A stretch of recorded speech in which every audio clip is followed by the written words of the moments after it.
Olá, amigos. Vamos começar com a nossa aula sobre Espiritismo Fácil. Meu nome é Luiz Rivas, autor do livro Espiritismo Fácil, a coleção. Vamos falar agora sobre Allan Kardec. Lembrando que a gente está fazendo apenas alguns itens. Quem quiser aprofundar, existe uma grande obra, biografias sobre o codificador da doutrina espírita. Observamos na ilustração. Allan Kardec. Alguns detalhes interessantes.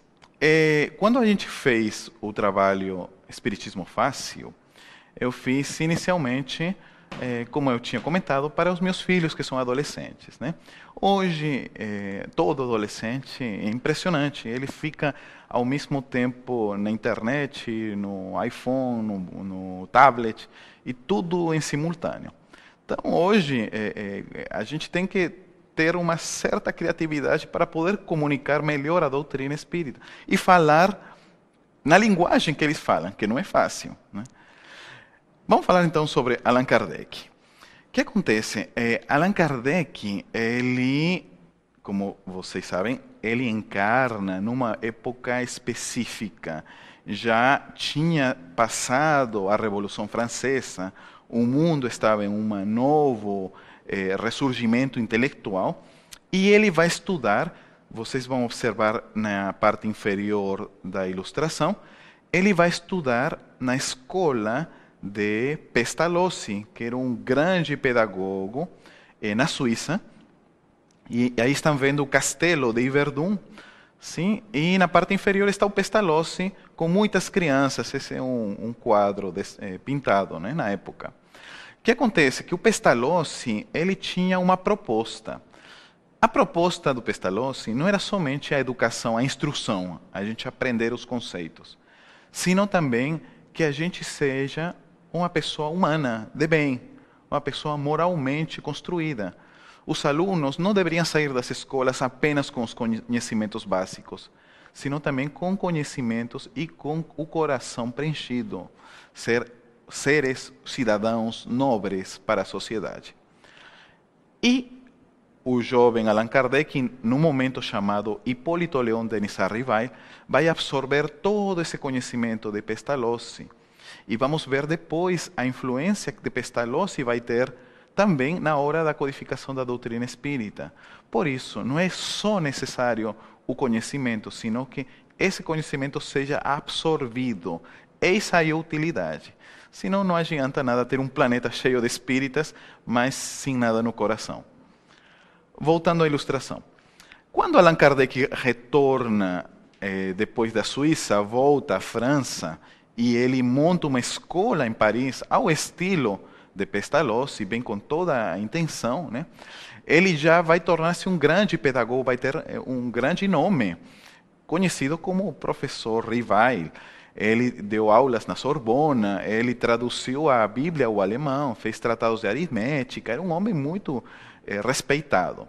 E ele que vai tomar contato por um amigo que vai lhe dizer: olha, Rivail, lá em casa, a mesinha, né, se mexe e dá dança e tal. E ele achou uma coisa meio estranha, mas não negou nem julgou.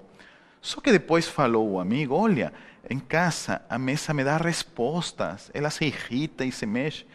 Ele falou: como assim? Quando ele foi a ver a mesa, ele perguntou: mesa, como é que você, sem ter cérebro para pensar, nem nervos para sentir, consegue dar respostas? E a mesa responde: não é a mesa, escutem, porque isto é o primeiro estabelecimento de comunicação entre os dois mundos pesquisado por Allan Kardec. Não é a mesa que te responde. Somos nós, as almas dos homens que vivemos na Terra, que usamos a mesa para nos comunicar. A mesa era o meio, mas o fundamental não era ver a mesa, que todo mundo ficava apaixonado com a mesa para aqui e para lá. Mas Allan Kardec percebe que estava tratando-se de um outro mundo, se comunicando conosco. E não era um outro mundo, éramos nós mesmos, só que do outro lado da vida. A vida não era mais aqui, a física. Havia uma vida espiritual. E eles estavam se comunicando. E o mesmo desejo que nós temos por nossos avós, parentes que desencarnaram, eles também do outro lado têm. Até porque a iniciativa partiu deles. Eles que usaram a mesa para se comunicar. Então, Allan Kardec começa a perceber que está nas portas de uma grande pesquisa, e mais que uma pesquisa, uma grande filosofia de vida. Porque a partir daí, ele vendo uma médium, outra, que não se conhecia em cidades diferentes, o conteúdo da mensagem era a mesma. Ele falou, puxa vida, realmente há um grande trabalho invisível funcionando aqui. E ninguém se tomou o trabalho de pesquisar isso. E ele começa a receber uma outra mensagem e percebe que há perguntas similares, respostas similares. E através desse trabalho é que ele vai juntar as primeiras perguntas e lá nasce o Livro dos Espíritos. E nesse Livro dos Espíritos vai ser lançado o dia 18 de abril de 1857, numa livraria das mais famosas na França, a Livraria d'Anty, que ficava no Palais Royal, né? Eu tive a oportunidade de estar lá, né? Hoje já não é mais aquilo que foi naquela época, né? Mas nessa livraria eram lançados os grandes nomes, como Victor Hugo, livros importantes da França. E ele, o professor Rival, é um homem importante, né? Um pesquisador, mas ele vai colocar o nome de Allan Kardec. Allan Kardec, por sugestão dos próprios espíritos. Eles vão dizer que ele teve uma encarnação quando ele foi druida. Falei, druida, o que é druida? Druida eram os monges celtas. Vamos ver na ilustração? Aqui na ilustração, na parte superior, vocês vão ver como uns box, umas arcos, né? Os meus filhos brincando, falando, esse é o Allan Kardec do futebol e esses são os arcos onde ele jogava, né? Sempre na brincadeira. Eu falei, não. Isso não são arcos de futebol, não. São arcos que os druidas usavam, né? Esses de Stonehenge, se eu não me engano, né? E os druidas, eu falo para vocês, os druidas eram um povo tão avançado, os monges druidas, dentro da comunidade celta, na parte da França, no sul da Inglaterra, Alemanha, essa região, eles viveram mais ou menos na época do Cristo. Era uma comunidade tão avançada espiritualmente, né, que os druidas eram vegetarianos. Então, Allan Kardec foi vegetariano. Os druidas tinham como Deus a fraternidade, o princípio da fraternidade. E mais ainda, você acredita na reencarnação? Acredita? Acho que como os druidas não acreditam, não. Porque os druidas, eles se faziam empréstimos de dinheiro para ser pago na outra vida. Você já pensou? Você prestar dinheiro a alguém e só na outra vida você me paga. Isso nós não fazemos. Mas os druidas faziam, porque eles tinham os conceitos de imortalidade e reencarnação dentro. E Allan Kardec foi um grande sacerdote druida. Então ele já trazia de vidas passadas essa bagagem. Por isso que quando ele vem a codificar a doutrina, isso já estava nas reminiscências do seu estado espiritual.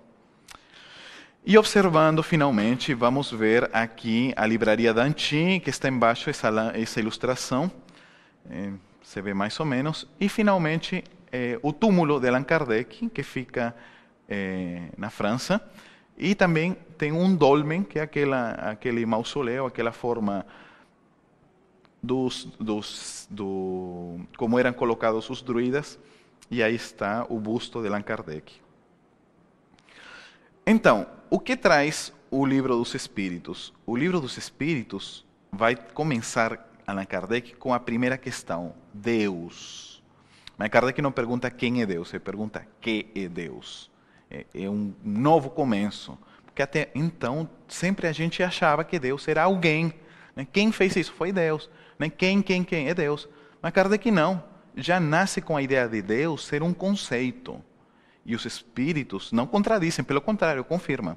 O conceito de Deus seria a causa de tudo. O que gerou, não quem gerou, o que gerou tudo seria Deus. É a causa de tudo, mas é uma causa inteligente. E aqui outra palavra-chave. Se espírito é o princípio inteligente, Deus seria a inteligência suprema, a inteligência de todos os espíritos. São conceitos que às vezes a gente demora um pouquinho a entender. Mas há um princípio, se nós também somos espíritos, nós também, em essência, somos Deus. Você é Deus, eu sou Deus, o nosso irmão é Deus. E se os nossos bichinhos de estimação têm princípio espiritual, neles também está a presença de Deus. Todos somos irmãos, todos somos imortais. Jesus, o Cristo, também, o seu íntimo espiritual, também tem aquela partícula de Deus, a chispa de Deus que eu tenho, que você tem. Por isso que Jesus falou, todos nós somos deuses. E todas as estrelas estão coordenadas por espíritos puros, que também são Deus. Então é como se fosse um gigantesco organismo, onde nós fazemos parte. Logo, quando a gente faz uma coisa contra alguém, na verdade se faz contra si mesmo. É como imaginar uma grande árvore, onde as folhas são todas irmãs, porque no ínfimo, todas estão unidas. É como se o universo estivesse todo conspirando em uma perfeita harmonia.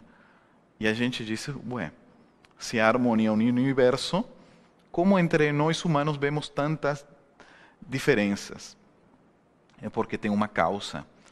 É o que nós geramos no passado. E muitas vezes, dentro dessa lei de justiça divina, nós estamos recebendo, mas tudo no âmbito divino, porque o princípio da lei é o equilíbrio interior. E mais um detalhe: se nós somos espíritos e um momento vamos ser espíritos puros, e assim como Cristo ajudou na construção do planeta, nós em algum momento estaremos manipulando planetas, não estaremos construindo planetas. É uma coisa que às vezes a gente nem se toca, mas esse é o nosso futuro. Nós vamos ser construtores de mundos. E já começou o processo. O nosso corpo é um mini universo. E você deve dar conta da sua administração. Dar conta também de seu corpo, de seu estado mental, emocional e espiritual. E fechamos aqui com os atributos de Deus. Deus deve ser eterno, Kardec disse, por uma dedução, porque se tivesse começo e fim, haveria algo além de Deus, imutável, imaterial, único. Se houvesse vários deuses, estariam brigando um contra o outro, onipotente, nenhum poder superior àquela lei de Deus, e soberanamente justo e bom. Deus deve ser soberanamente justo e bom, né? Tudo aquilo que não foi feito pelo homem deve ter sido feito por alguma inteligência superior, a qual os espíritos chamam de Deus.